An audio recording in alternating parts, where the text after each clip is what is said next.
Hi! So I just got thoroughly electrocuted trying to plug in the lights that I now have that I use to try and brighten up the shot so there's less awkward shadows.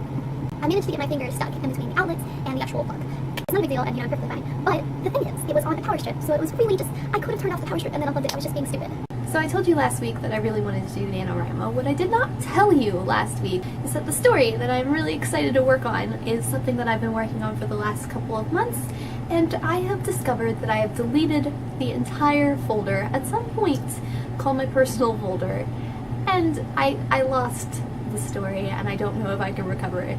It is positively infuriating, but in the meantime I've had plenty of time to think about that story and see if I actually can recall what I have written already and if it's really that essential to, find that file if it is a lot of work, or if I can't find that file, so I know how to rewrite it, because I was really happy with what I had already.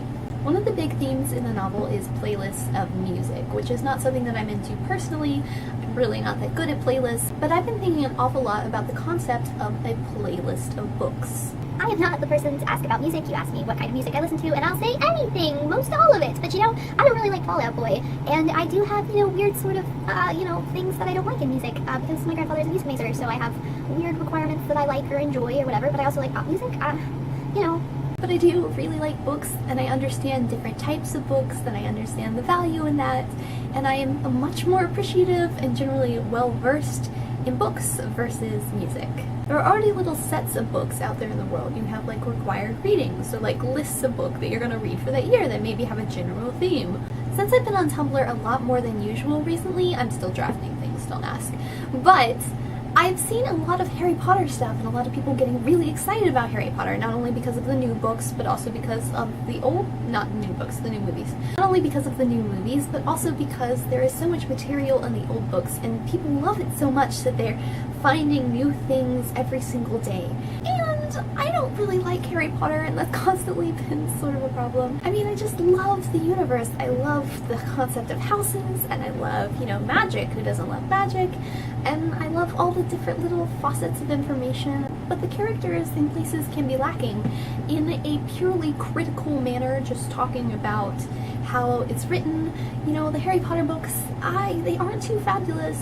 I'm not sure how much of that is perspective and how much of that is, intentional, or how much of it is just, poorly written or lacking in that aspect, because no author is perfect.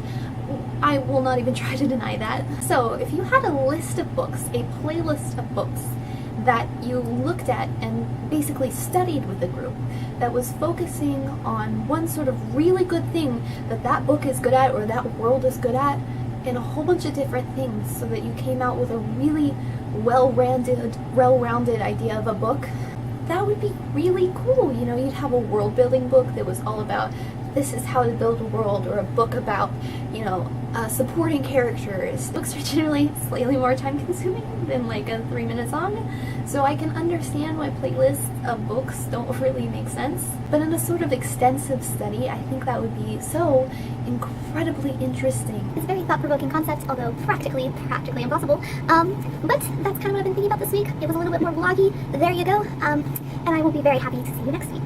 Bye! The only thing that I'm going to say here, aside from that, is that, oh my gosh, I really want to make a response to Tia's video about not knowing what house he's in. I know he didn't make a whole video about it, but he's been talking about it on various social networks for a while, and I just have a lot to say about that, so I would like to speak about house identification. So look for that video soon, and I'm responsible for making it now because I have said it online. Okay, so I'll see you later now for real. Bye.